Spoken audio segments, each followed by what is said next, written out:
ਸਤਿ ਸ਼੍ਰੀ ਅਕਾਲ ਸਾਰਿਆਂ ਨੂੰ ਜੀ। ਅੱਜ ਆਪਾਂ ਵਿਆਕਰਨ ਦਾ ਇੱਕ ਇੰਪੋਰਟੈਂਟ ਜਿਹੜਾ ਵਿਸ਼ਾ ਹੈਗਾ ਆਪਾਂ ਪੜਾਂਗੇ ਮੁਗਲ ਵਿਆਕਰਨ ਇਕਾਈਆਂ ਦੀ ਪਛਾਣ ਤੇ ਸਥਾਪਤੀ। ਇਸ ਤੋਂ ਪਹਿਲਾਂ ਅਸੀਂ ਇਹਦੀ ਇੱਕ ਪਾਰਟ ਤੇ ਵੀਡੀਓ ਬਣਾ ਚੁੱਕੇ ਹਾਂ ਜਿਹਦੇ ਵਿੱਚ ਅਸੀਂ ਇਹਨੂੰ ਹਾਫ ਜਿਹੜਾ ਮਤਲਬ ਕਿ ਪੜ੍ਹਿਆ ਸੀ। ਮਤਲਬ ਇਹਦੀਆਂ ਜਿਹੜੀਆਂ ਮੂਲ ਵਿਆਕਰਨ ਇਕਾਈਆਂ ਦੀ ਡੈਫੀਨੇਸ਼ਨ ਦੱਸਦੀ ਸੀ ਕਿ ਕੀ ਹੁੰਦੀਆਂ ਮੂਲ ਵਿਆਕਰਨ ਇਕਾਈਆਂ ਤੇ ਕਿਹੜੇ ਮਤਲਬ ਕਿ ਆਧਾਰ 'ਤੇ ਅਸੀਂ ਇਹਦੀਆਂ ਕਿਸਮਾਂ ਨੂੰ ਵੰਡ ਸਕਦੇ ਹਾਂ। ਜਿਹਦੇ ਵਿੱਚ ਆਪਾਂ ਸ਼ਬਦ, ਵਾਕਾਂਸ਼, ਉਪਵਾਕ, ਵਾਕ ਬਾਰੇ ਦੱਸਿਆ ਸੀ, ਪਰ ਉਹਦੇ ਵਿੱਚ ਐਕਸਪਲੇਨੇਸ਼ਨ ਅਸੀਂ ਸਿਰਫ ਸ਼ਬਦ ਅਤੇ ਵਾਕਾਂਸ਼ ਦੀ ਦਿੱਤੀ ਸੀ। ਸੋ ਜਿਹੜੇ ਦੋ ਬਾਕੀ ਬਚੇ ਨੇ ਉਪਵਾਕ ਅਤੇ ਵਾਕ, ਉਹ ਆਪਾਂ ਇਸ ਪਾਰਟ ਦੇ ਵਿੱਚ ਕੰਟੀਨਿਊ ਕਰਦੇ ਹਾਂ। ਸਭ ਤੋਂ ਪਹਿਲਾਂ ਇਹਦੇ ਵਿੱਚ ਆਪਾਂ ਗੱਲ ਕਰਾਂਗੇ ਵੀ ਉਪਵਾਕ ਕੀ ਹੁੰਦਾ ਅਤੇ ਵਾਕ ਕੀ ਹੁੰਦਾ ਅਤੇ ਇਹਦੀਆਂ ਕਿਸਮਾਂ ਅਤੇ ਪਰਿਭਾਸ਼ਾ ਦੀ ਆਪਾਂ ਗੱਲ ਕਰਦੇ ਹਾਂ। ਹਾਂਜੀ, ਸਭ ਤੋਂ ਪਹਿਲਾਂ ਉਪਵਾਕ ਕਹਿੰਦੇ ਕੀ ਹੁੰਦਾ, ਇਹਦੀ ਆਪਾਂ ਡੈਫੀਨੇਸ਼ਨ ਕਲੀਅਰ ਕਰਦੇ ਹਾਂ। ਉਪਵਾਕ ਕਹਿੰਦੇ ਛੋਟਾ ਵਾਕ ਹੁੰਦਾ ਹੈ। ਇਸ ਵਿੱਚ ਵਾਕ ਦੇ ਸਾਰੇ ਤੱਤ ਅਤੇ ਸਮਰਥਾ ਹੁੰਦੀ ਆ ਅਤੇ ਉਪਵਾਕ ਪੂਰੇ ਵਾਕ ਵਿੱਚ ਯੋਜਕਾਂ ਦੀ ਸਹਾਇਤਾ ਨਾਲ ਹੀ ਜੋੜੇ ਜਾਂਦੇ ਆ ਅਤੇ ਉਪਵਾਕ ਇੱਕ ਵਾਕ ਦਾ ਹੀ ਮਹੱਤਵਪੂਰਨ ਹਿੱਸਾ ਹੈ। ਹੁਣ ਮੈਂ ਤੁਹਾਨੂੰ ਇਹਦੇ ਵਿੱਚ ਇੱਕ ਉਦਾਹਰਨ ਦਿੰਦੀ ਹਾਂ। ਰਮਨ ਸਕੂਲੋਂ ਘਰ ਆਇਆ ਅਤੇ ਉਸਨੇ ਰੋਟੀ ਖਾਧੀ। ਮਤਲਬ ਉਪਵਾਕ ਇਹਦੇ ਵਿੱਚ ਦੋ ਹੈ, ਪਰ ਯੋਜਕ ਦੀ ਸਹਾਇਤਾ ਨਾਲ ਅਸੀਂ ਉਹਨੂੰ ਇੱਕ ਵਾਕ ਦੇ ਵਿੱਚ ਪਰੋਤਾ। ਜਿਵੇਂ ਰਮਨ ਸਕੂਲੋਂ ਘਰ ਆਇਆ ਅਤੇ ਕੀ ਹੈ, ਯੋਜਕ ਹੈ, ਉਸਨੇ ਰੋਟੀ ਖਾਧੀ। ਮਤਲਬ ਕਿ ਆਪਣੇ ਆਪ ਦੇ ਵਿੱਚ ਅਧੀਨ, ਮਤਲਬ ਪਹਿਲੇ ਵਾਕ ਦੇ ਉਪਵਾਕ ਦੇ ਦੂਸਰਾ ਉਪਵਾਕ ਅਧੀਨ ਹੈ, ਪਰ ਯੋਜਕ ਦੇ ਨਾਲ ਅਸੀਂ ਇਹਨੂੰ ਕੀ ਹੈ, ਇੱਕ ਵਾਕ ਦੇ ਵਿੱਚ ਸਾਰੀ ਗੱਲ ਕਹਿਤੀ। ਇਸ ਦੇ ਵਿੱਚ ਆਪਾਂ ਡਾਕਟਰ ਹਰਕੀਰਤ ਸਿੰਘ ਦੀ ਵੀ ਇੱਕ ਡੈਫੀਨੇਸ਼ਨ ਲੈਂਦੇ ਹਾਂ। ਕਹਿੰਦੇ ਵਾਕ ਦੇ ਅਜਿਹੇ ਹਿੱਸਾ ਜੋ ਅਸਲ ਵਿੱਚ ਵੱਖਰੇ ਵਾਕ ਦੀ ਹੈਸੀਅਤ ਰੱਖਦਾ ਹੋਵੇ, ਪਰ ਯੋਜਕ ਦੀ ਸਹਾਇਤਾ ਨਾਲ ਇੱਕੋ ਵਾਕ ਵਿੱਚ ਪਰੋ ਦਿੱਤਾ ਜਾਵੇ। ਮਤਲਬ ਕਿ ਆਪਣੇ ਆਪ ਦੇ ਵਿੱਚ ਉਹ ਅਧੀਨ ਹੋਵੇ ਜਾਂ ਸੁਤੰਤਰ ਹੋਵੇ, ਪਰ ਕੀ ਆ, ਉਹ ਯੋਜਕਾਂ ਦੀ ਸਹਾਇਤਾ ਨਾਲ ਇੱਕ ਹੀ ਵਾਕ ਵਿੱਚ ਜੋ ਪਰੋਇਆ ਜਾਵੇ, ਉਹਨੂੰ ਅਸੀਂ ਉਪਵਾਕ ਕਹਿੰਦੇ ਹਾਂ। ਅਤੇ ਉਪਵਾਕ ਇੱਕ ਛੋਟਾ ਵਾਕ ਹੁੰਦਾ ਹੈ। ਉਸ ਤੋਂ ਬਾਅਦ ਆਪਾਂ ਇਹਦੀਆਂ ਕਿਸਮਾਂ ਬਾਰੇ ਪੜ੍ਹਦੇ ਹਾਂ। ਸਭ ਤੋਂ ਪਹਿਲਾਂ ਜਿਵੇਂ ਆਪਾਂ ਕਾਰਜ ਦੇ ਆਧਾਰ 'ਤੇ ਇਹਦੀਆਂ ਦੋ ਕਿਸਮਾਂ ਦੇ ਵਿੱਚ ਇਹਨੂੰ ਵੰਡਦੇ ਹਾਂ, ਜਿਹਦੇ ਵਿੱਚ ਆਪਾਂ ਮੁੱਖ ਉਪਵਾਕ ਜਾਂ ਪ੍ਰਧਾਨ ਉਪਵਾਕ ਨੂੰ ਸਮਝਦੇ ਹਾਂ। ਇਹਦੇ ਵਿੱਚ ਸਭ ਤੋਂ ਪਹਿਲਾਂ ਆਪਾਂ ਜੇ ਗੱਲ ਕਰੀਏ, ਪ੍ਰਧਾਨ ਉਪਵਾਕ ਨੂੰ ਆਪਾਂ ਸਵਾਧੀਨ ਉਪਵਾਕ ਵੀ ਕਿਹਾ ਜਾਂਦਾ ਹੈ।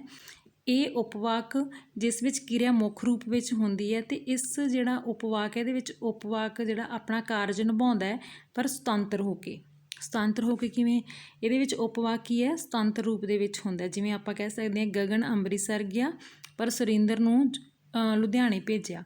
ਮਤਲਬ ਇਹਦੇ ਵਿੱਚ ਦੋ ਉਪਵਾਕ ਹੈ, ਪਰ ਕੀ ਹੈ, ਯੋਜਕ ਦੀ ਸਹਾਇਤਾ ਨਾਲ ਦੋ ਗੱਲਾਂ ਨੂੰ ਆਪਾਂ ਇੱਕ ਦੇ ਵਿੱਚ ਪਰੋਤੀਆਂ ਅਤੇ ਦੋਨੋਂ ਆਪਸ ਵਿੱਚ ਕੀ ਹੈ, ਅਧੀਨ ਨਹੀਂ ਹੈਗੀਆਂ, ਸੁਤੰਤਰ ਨੇ। ਜਿਵੇਂ ਗਗਨ ਦਾ ਜਿਹੜਾ ਸੰਬੰਧ ਅੰਮ੍ਰਿਤਸਰ ਨਾਲ, ਸੁਰਿੰਦਰ ਦਾ ਲੁਧਿਆਣੇ ਨਾਲ, ਮਤਲਬ ਦੋਨੋਂ ਅਲੱਗ ਦੇ ਵਿੱਚ ਇੱਕ ਛੋਟਾ ਉਪਵਾਕ ਹੈ ਉਹ, ਪਰ ਯੋਜਕ ਦੀ ਸਹਾਇਤਾ ਨਾਲ ਅਸੀਂ ਇੱਕ ਹੀ ਵਾਕ ਦੇ ਵਿੱਚ ਇਹਨੂੰ ਪਰੋਤਾ। ਮੁੱਖ ਉਪਵਾਕ ਅਸੀਂ ਇਹਨੂੰ ਤਾਂ ਕਹਿੰਦੇ ਹਾਂ ਕਿਉਂਕਿ ਇੱਕ ਦੂਜੇ ਦੇ ਅਧੀਨ ਨਹੀਂ ਹੈਗੇ, ਇਹ ਦੋਨੋਂ ਸੁਤੰਤਰ ਨੇ। ਸੈਕਿੰਡ ਹੈਗਾ ਅਧੀਨ ਉਪਵਾਕ। ਅਧੀਨ ਉਪਵਾਕ ਹੈਗਾ ਜਿਹਦੇ ਵਿੱਚ ਕਿਸੇ ਮੁੱਖ ਉਪਵਾਕ ਦੇ ਨਾਲ ਜੁੜ ਕੇ ਆਉਂਦੇ ਆ। ਇਹਨਾਂ ਵਿੱਚ ਇਕੱਲਿਆਂ ਆਪਣੀ ਸਾਰਥਿਕਤਾ ਦਰਸਾਉਣ ਦੀ ਤਾਕਤ ਨਹੀਂ ਹੁੰਦੀ। ਡਾਕਟਰ ਜੋਗਿੰਦਰ ਸਿੰਘ ਪੁਆਰ ਦੀ ਮੈਂ ਤੁਹਾਨੂੰ ਉਦਾਹਰਨ ਦਿੰਦੀ ਹਾਂ। ਕਹਿੰਦੀ ਸਵਾਧੀਨ ਅਤੇ ਪਰਾਧੀਨ ਉਪਵਾਕਾਂ ਦੀ ਤੁਲਨਾ ਕਰਦੇ ਉਹਨਾਂ ਨੇ ਕਿਹਾ, ਜਿੱਥੇ ਸਵਾਧੀਨ ਉਪਵਾਕ ਇਕੱਲੇ ਤੌਰ 'ਤੇ ਵਿਚਰ ਸਕਣ ਦੀ ਸਮਰੱਥਾ ਰੱਖਦਾ ਹੈ, ਉੱਥੇ ਜਿਹੜਾ ਅਧੀਨ ਉਪਵਾਕ ਹੈ ਉਹ ਇਕੱਲੇ ਵਿਚਰਨ ਦੀ ਮਤਲਬ ਸਮਰੱਥਾ ਨਹੀਂ ਰੱਖਦਾ। ਜਿਵੇਂ ਪਹਿਲੇ ਵਿੱਚ ਮੈਂ ਤੁਹਾਨੂੰ ਦੱਸਿਆ ਸੀ ਵੀ ਉਹ ਸੁਤੰਤਰ ਹੈ, ਉਹਦੀ ਆਪਦੀ ਹੋਂਦ ਹੈ। ਜਿਵੇਂ ਗਗਨ ਅੰਮ੍ਰਿਤਸਰ ਗਿਆ, ਮਤਲਬ ਕਿ ਉਹ ਸੁਤੰਤਰ ਹੈ। ਦੂਸਰੇ ਦਾ ਵੀ ਇੱਕ ਮੀਨਿੰਗ ਹੈਗਾ ਵੀ ਸੁਰਿੰਦਰ ਲੁਧਿਆਣੇ ਗਿਆ, ਜਿਹਨੂੰ ਤੋੜ ਕੇ ਵੀ ਲਿਖਾਂਗੇ ਆਪਾਂ। ਪਰ ਅਧੀਨ ਉਪਵਾਕ ਕੀ ਹੈ, ਉਹ ਆਪਣੇ ਵਿੱਚ ਸੰਪੂਰਨ ਨਹੀਂ ਹੈਗਾ। ਜੇ ਉਹ ਦੂਸਰੇ ਉਪਵਾਕ ਦੇ ਬੇਸਡ ਹੈ, ਮਤਲਬ ਕਿ ਉਹਦੇ 'ਤੇ ਡਿਪੈਂਡ ਹੈ। ਫੋਰ ਐਗਜ਼ਾਮਪਲ, ਉਹ ਸਕੂਲ ਨਹੀਂ ਗਿਆ ਆ ਕਿਉਂਕਿ ਉਹ ਬਿਮਾਰ ਸੀ। ਜੇ ਆਪਾਂ ਕਹਿ ਦਿੰਦੇ ਉਹ ਸਕੂਲ ਨਹੀਂ ਆਇਆ ਤਾਂ ਉਹ ਗੱਲ ਅਧੂਰੀ ਆ। ਜਦੋਂ ਉਹਨੂੰ ਆਪਾਂ ਉਹਦੇ ਵਿੱਚ ਯੋਜਕ ਲਾਤਾ ਕਿਉਂਕਿ ਉਹ ਬਿਮਾਰ ਸੀ, ਮਤਲਬ ਕਿ ਉਹ ਪਹਿਲੀ ਉਪਵਾਕ ਦੂਸਰੇ ਦੇ ਅਧੀਨ ਹੈ। ਉਹ ਸਕੂਲ ਨਹੀਂ ਆਇਆ ਕਿਉਂਕਿ ਉਹ ਬਿਮਾਰ ਸੀ, ਠੀਕ ਹੈ। ਤਾਂ ਇਸ ਕਰਕੇ ਵੀ ਪਹਿਲਾ ਉਪਵਾਕ ਕੀ ਹੈ, ਉਹ ਆਪਣੇ ਆਪ 'ਚ ਸੁਤੰਤਰ ਹੈ, ਇੱਕ ਦੂਜੇ 'ਤੇ ਨਿਰਭਰ ਨਹੀਂ ਕਰਦਾ। ਸੈਕਿੰਡ ਕੀ ਆ, ਫਸਟ ਉਪਵਾਕ ਦੂਸਰੇ ਦੇ ਉੱਪਰ ਨਿਰਭਰ ਕਰਦਾ। ਸੋ ਇਹ ਜਿਹੜੀਆਂ ਉਪਵਾਕ ਦੀਆਂ ਕਿਸਮਾਂ ਸੀ। ਇਸ ਤੋਂ ਬਾਅਦ ਅਸੀਂ ਵਾਕ ਨੂੰ ਕੰਟੀਨਿਊ ਕਰਦੇ ਹਾਂ। ਕਹਿੰਦੇ ਵਾਕ ਕੀ ਆ, ਵਾਕ ਦੇ ਸ਼ਬਦ ਦੇ ਸਮੂਹ ਤੋਂ ਵਾਕਾਂਸ਼ ਬਣਦੇ ਆ। ਵਾਕਾਂਸ਼ ਦੇ ਸਮੂਹ ਤੋਂ ਉਪਵਾਕ ਦੀ ਰਚਨਾ ਹੁੰਦੀ ਹੈ। ਉਪਵਾਕ ਦੇ ਸਮੂਹ ਤੋਂ ਵਾਕ ਦੀ ਰਚਨਾ ਹੁੰਦੀ ਹੈ। ਸੋ ਸਭ ਤੋਂ ਪਹਿਲਾਂ ਅਸੀਂ ਸ਼ਬਦ ਦੀ ਗੱਲ ਕੀਤੀ ਸੀ, ਫਿਰ ਵਾਕਾਂਸ਼ ਦੀ ਕੀਤੀ ਸੀ, ਵਾਕਾਂਸ਼ ਤੋਂ ਬਾਅਦ ਉਪਵਾਕ ਦੀ ਕੀਤੀ ਸੀ ਅਤੇ ਉਸ ਤੋਂ ਬਾਅਦ ਆਪਾਂ ਵਾਕ ਬਣਦਾ। ਸੋ ਵਾਕ ਨੂੰ ਸਮਝਦੇ ਹਾਂ। ਵਾਕ ਭਾਸ਼ਾ ਦੀ ਸਭ ਤੋਂ ਵੱਡੀ ਸਾਰਥਿਕ ਇਕਾਈ ਹੈ। ਵਿਸ਼ੇਸ਼ ਵਿਆਕਰਨ ਸੰਬੰਧਾਂ ਦੀ ਤਰਤੀਬ ਵਿੱਚ ਬੱਝੀ ਉਦੇਸ਼ ਅਤੇ ਵਿਧੇਯ ਅੰਗਾਂ ਦੀ ਧਾਰਨੀ ਸਮੂਹ, ਸ਼ਬਦ ਸਮੂਹ, ਸੁਤੰਤਰ ਅਤੇ ਸਾਰਥਿਕ ਇਕਾਈ ਵਾਕ ਅਖਵਾਉਂਦੀ ਹੈ। ਉਦੇਸ਼ ਇੱਥੇ ਕੀ ਹੈ? ਉਦੇਸ਼ ਹੁੰਦਾ ਜੋ ਵਾਕ ਵਿੱਚ ਜਿਸ ਵਿਅਕਤੀ ਜਾਂ ਚੀਜ਼ ਬਾਰੇ ਗੱਲ ਕੀਤੀ ਗਈ ਹੋਵੇ। ਅਤੇ ਵਧੇਅ ਕੀ ਹੁੰਦਾ ਹੈ? ਵਾਕ ਵਿੱਚ ਵਿਅਕਤੀ ਜਾਂ ਚੀਜ਼ ਬਾਰੇ ਜੋ ਗੱਲ ਕੀਤੀ ਗਈ ਹੋਵੇ। ਉਸ ਤੋਂ ਬਾਅਦ ਉਦੇਸ਼ ਕਰਤਾ ਤੋਂ ਬਣਿਆ ਹੁੰਦਾ ਹੈ ਅਤੇ ਜਿਹੜਾ ਵਧੇਅ ਆ ਉਹਦੇ ਵਿੱਚ ਕਰਮ ਪਲੱਸ ਕਿਰਿਆ ਜਿਹੜੀ ਸ਼ਾਮਲ ਹੁੰਦੀ ਹੈ, ਦੋਨਾਂ ਤੋਂ ਮਿਲ ਕੇ ਬਣਦਾ ਹੈ। ਸੋ ਵਾਕ ਦੇ ਜਿਹੜੇ ਬੁਨਿਆਦੀ ਤੱਤ ਹੈਗੇ ਆ ਉਹ ਹੈਗੇ ਕਰਤਾ, ਕਰਮ ਅਤੇ ਕਿਰਿਆ। ਸੋ ਤੁਹਾਨੂੰ ਇਹ ਕਲੀਅਰ ਹੈ ਸਾਰਾ ਵੀ ਇਹਦੇ ਵਿੱਚ ਕੀ ਹੈ? ਸਾਰਥਿਕ ਇਕਾਈ ਆਪਾਂ ਇਹਨੂੰ ਮੰਨ ਸਕਦੇ ਹਾਂ ਅਤੇ ਉਦੇਸ਼ ਅਤੇ ਵਧੇਅ ਦੇ ਉੱਪਰ ਇਹ ਨਿਰਭਰ ਹੁੰਦਾ ਹੈ।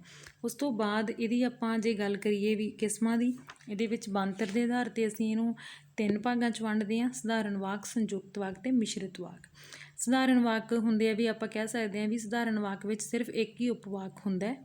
ਇਸ ਵਿੱਚ ਕਿਰਿਆ ਵਾਕੰਸ਼ ਜਿਹੜਾ ਹੁੰਦਾ ਉਸ ਦੇ ਨਾਲ ਨਾਂਵ ਵਾਕੰਸ਼, ਵਿਸ਼ੇਸ਼ਣ, ਕਿਰਿਆ ਵਿਸ਼ੇਸ਼ਣ ਮਿਲ ਕੇ ਉਪਵਾਕ ਦੀ ਰਚਨਾ ਕਰਦੇ ਆ। ਜਿਵੇਂ ਸੀਤਾ ਹੁਸ਼ਿਆਰ ਹੈ, ਸੀਤਾ ਇੱਥੇ ਨਾਂਵ ਵਾਕੰਸ਼ ਹੈ, ਹੁਸ਼ਿਆਰ ਵਿਸ਼ੇਸ਼ਣ ਵਾਕੰਸ਼ ਹੈ, ਮਤਲਬ ਕਿ ਸੀਤਾ ਹੁਸ਼ਿਆਰ ਹੈ, ਮੁੰਡਾ ਖੇਡਦਾ ਹੈ। ਮੁੰਡਾ ਕੀ ਹੈ? ਨਾਂਵ ਵਾਕੰਸ਼ ਹੈ, ਕਿਰਿਆ ਕੀ ਹੈ ਇਹਦੇ ਵਿੱਚ? ਖੇਡਦਾ। ਮਤਲਬ ਕਿ ਇਹਦੇ ਵਿੱਚ ਸਧਾਰਨ ਜਿਹੜੇ ਵਾਕ ਹੈਗੇ ਇੱਕ ਹੀ ਕਿਰਿਆ ਹੁੰਦੀ ਹੈ। ਉਸ ਤੋਂ ਬਾਅਦ ਆ ਗਿਆ ਸੰਯੁਕਤ ਵਾਕ। ਸੰਯੁਕਤ ਵਾਕ ਦੇ ਵਿੱਚ ਕੀ ਹੁੰਦਾ? 2 ਜਾਂ ਮਤਲਬ ਕਿ ਉਸ ਤੋਂ ਵੱਧ ਜਿਹੜੇ ਸਵਾਧੀਨ ਉਪਵਾਕ ਆਉਂਦੇ ਆ ਉਹਨਾਂ ਨੂੰ ਸੰਯੁਕਤ ਵਾਕ ਕਿਹਾ ਜਾਂਦਾ ਹੈ। ਜਾਂ ਆਪਾਂ ਕਹਿ ਸਕਦੇ ਹਾਂ ਅਜਿਹੀਆਂ ਵਾਕ ਸ਼੍ਰੇਣੀਆਂ ਜਿਸ ਵਿੱਚ 2 ਜਾਂ 2 ਤੋਂ ਵੱਧ ਵਾਕਾਂ ਨੂੰ ਮਤਲਬ ਕਿ ਆਪਾਂ ਇਹਦੀ ਇੱਕ ਡੈਫੀਨੇਸ਼ਨ ਵੀ ਤੁਹਾਨੂੰ ਦਿੰਦੀ ਹਾਂ। ਕਹਿੰਦੇ ਜਿਸ ਵਾਕ ਵਿੱਚ ਇੱਕ ਤੋਂ ਜ਼ਿਆਦਾ ਕਿਰਿਆ ਵਾਕਾਂਸ਼ਾਂ ਦੀ ਵਰਤੋਂ ਹੋਈ ਹੋਵੇ ਉਸ ਨੂੰ ਸੰਯੁਕਤ ਵਾਕ ਕਿਹਾ ਜਾਂਦਾ ਹੈ। ਇਗਜ਼ਾਮਪਲ, ਅਧਿਆਪਕ ਬੋਲਦਾ ਗਿਆ ਅਤੇ ਮੈਂ ਸੁਣਦਾ ਰਿਹਾ। ਮਤਲਬ ਇਹਦੇ ਵਿੱਚ 2 ਉਪਵਾਕ ਹੈ, ਸੰਯੁਕਤ ਹੈ, ਯੋਜਕ ਦੀ ਸਹਾਇਤਾ ਦੇ ਨਾਲ ਇਹਨੂੰ ਜੋੜਿਆ ਗਿਆ।